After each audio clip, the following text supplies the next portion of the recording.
दक्षिणी ध्रुव है, तो ध्रुव पर का जो इलाका होता है, ये जो क्षेत्र है, ये शीत कटिबंध कहलाता है। यहाँ पर जो है मान लो सूर्य यहाँ रहता है, सूर्य कहाँ है, यहाँ है, यहाँ से अगर सूर्य की रोशनी पड़ती है तो सूर्य की रोशनी कहाँ ज्यादा पड़ेगी, यहाँ पड़ेगी, इस क्षेत्र में यहाँ पड़ेगी ना, यानी कि कर्क रेखा और मकर रेखा के बीच में, कर्क रेखा और मकर रेखा के बीच में जो है सूर्य की किरण सीधी पड़ेगी, और सूर्य की किरण सीधी पड़ेगी इसका मतलब गर्मी ज्यादा होगी। 12 बजे के दोपहर जो है 1 बजे क्यों ज्यादा गर्मी लगती है, क्योंकि सूर्य की किरण हम लोगों को सीधे लगती है, इससे ना गर्मी पड़ती है। और सुबह और शाम में सूरज की किरण क्या होती है, तिरछी होती है, तो हमको क्या होता है, गर्मी का एहसास कम होता है ना।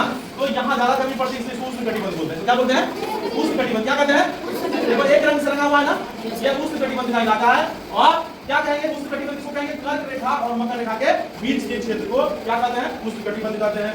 तो ये है भूमध्य रेखा, ये क्या है, यह पृथ्वी को 2 बराबर भागों में बांटती है, इसलिए इसको भूमध्य रेखा भी कहते हैं, विषुवत रेखा भी कहते हैं, और 0 डिग्री अक्षांश भी कहते हैं। क्या कहते हैं, 0 डिग्री अक्षांश भी कहते हैं। तो ये जो पृथ्वी को 2 भागों में बांटती है, ये है उत्तरी गोलार्ध और ये है दक्षिणी गोलार्ध। तो कटिबंध जो है वो उत्तरी गोलार्ध में भी है और दक्षिणी गोलार्ध में भी है। तो ये समशीतोष्ण कटिबंध जो है, ये क्या होता है, यहाँ सूरज की किरण तिरछी पड़ती है, तो यहाँ जो है मौसम कैसा होता है, अपेक्षाकृत ठंडा मौसम होता है, यहाँ की बनस्पत यहाँ कम गर्मी पड़ती है। और ये जो है ये शीत कटिबंध है, उत्तरी शीत कटिबंध। ये क्या है, उत्तरी शीत कटिबंध है। यहाँ 6 महीने दिन 6 महीने रात होती है, और यहाँ बर्फ जमी रहती है, सालों भर बर्फ जमी रहती है। तुम सोच लो कितनी ठंड यहाँ पड़ती है, सूरज की किरण यहाँ 6 महीने बाद निकलती है, ठंड नहीं पड़ेगा।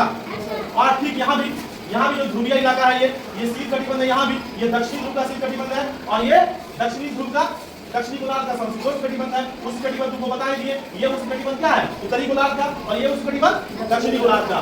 समझ गया, कर्क रेखा आप समझ लो, उस कटिबंध को कहते हैं। तो कर्क रेखा और मकर रेखा के क्षेत्र को क्या कहते हैं, बीच के क्षेत्र को उष्ण कटिबंध। समशीतोष्ण कटिबंध क्या है, कर्क रेखा और उत्तरी ध्रुव वृत्त के बीच के क्षेत्र को क्या कहते हैं, समशीतोष्ण कटिबंध कहते हैं। यानी कि 23.5 डिग्री अक्षांश से 66.5 डिग्री अक्षांश के बीच के क्षेत्र को समशीतोष्ण कटिबंध कहते हैं। और 23.5 डिग्री दक्षिणी अक्षांश और 66.5 डिग्री दक्षिणी अक्षांश के बीच के क्षेत्र को समशीतोष्ण कटिबंध कहते हैं। और इधर दक्षिणी शीत कटिबंध है, जो ध्रुव का इलाका होता है। पता है कि यहाँ भी 6 महीने दिन 6 महीने रात, और यहाँ भी 6 महीने दिन 6 महीने रात, और यहाँ भी बर्फ जमी रहती है, यहाँ भी बर्फ जमी रहती है। तो सबसे ठंडा प्रदेश कौन सा होता है, जो शीत कटिबंध में पड़ता है ना।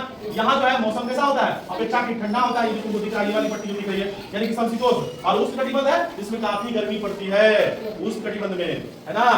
तो यही है ताप कटिबंध, इसको देख लो। बंद किया।